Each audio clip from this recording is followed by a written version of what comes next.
graduated from high school, but his full name is actually Sir Arthur Conan Doyle.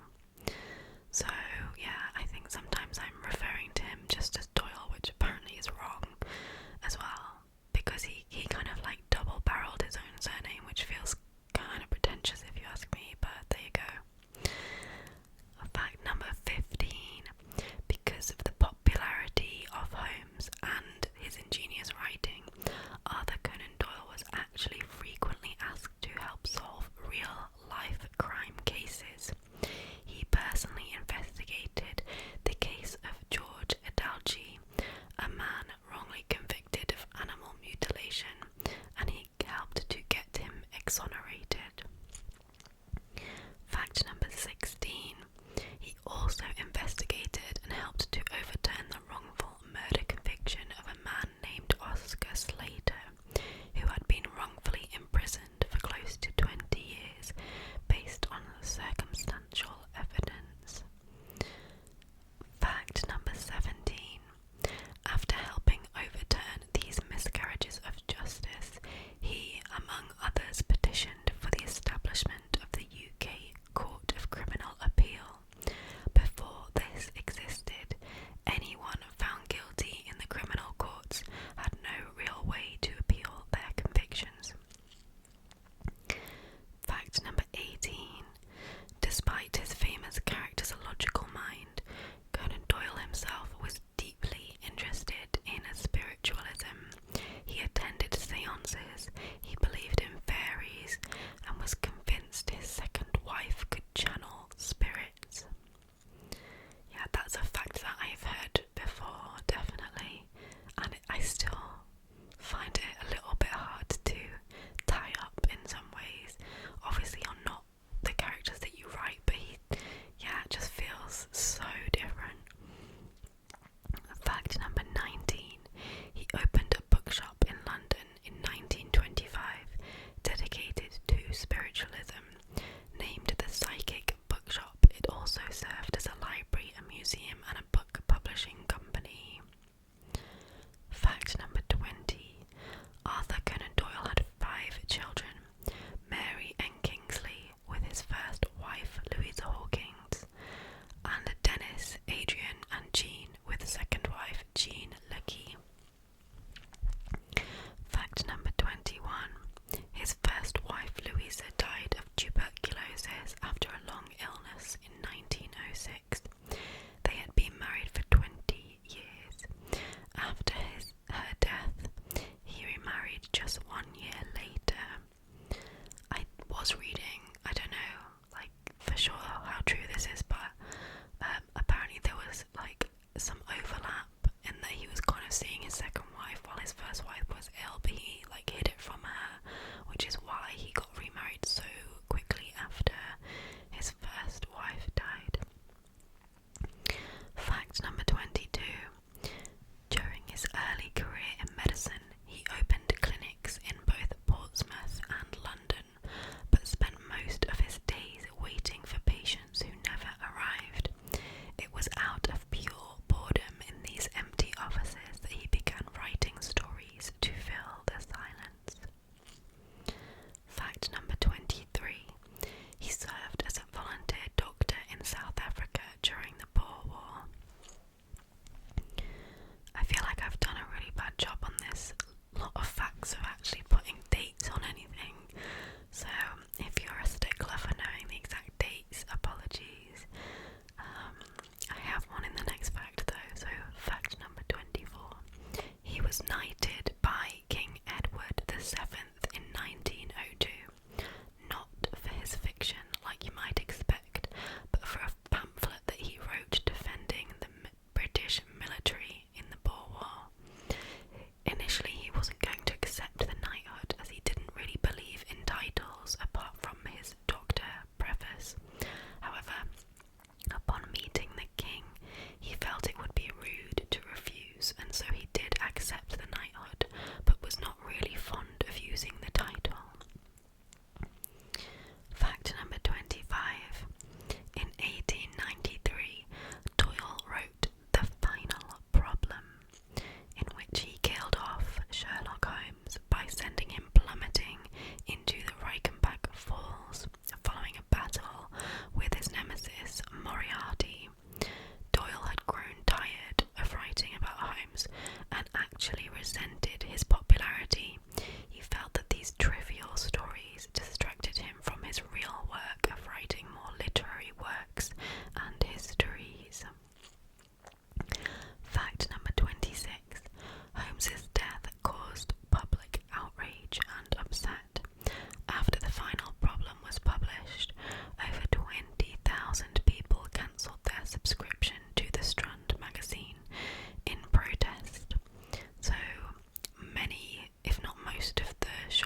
Island at the University of Edinburgh, and he also played on the same cricket team as Peter Pan creator J.M. Barrie.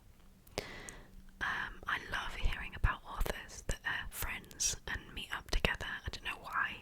I just find it really fun to think about. Fact number 42. He was an early adopter of the motor car and was one of the first to purchase one in the UK. He bought one before he knew how to drive, but despite that, he immediately entered it into an international motor race. I wonder how he did. I get visions of Toad from Wind in the Willows just being an absolute maniac on the road. I'm sure he wasn't like that though. Fact number 43. Despite being born in 1859, you can actually watch videos of him living his daily life. A rare 16-minute reel of silent home movies survives today and was published by the BFI, which I think is the British Film Institute. These show clips of him with family and friends recorded from the 1920s.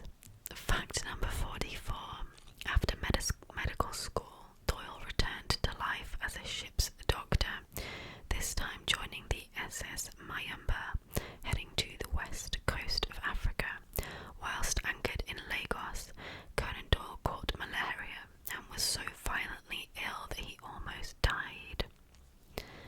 Fact number 45. Before Sherlock Holmes, he wrote an anonymous short story trying to solve the real-life mystery of the Mary Celeste ghost ship. The public believed his fictionalized version, which has permanently blurred the lines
Sherlock Holmes is ubiquitous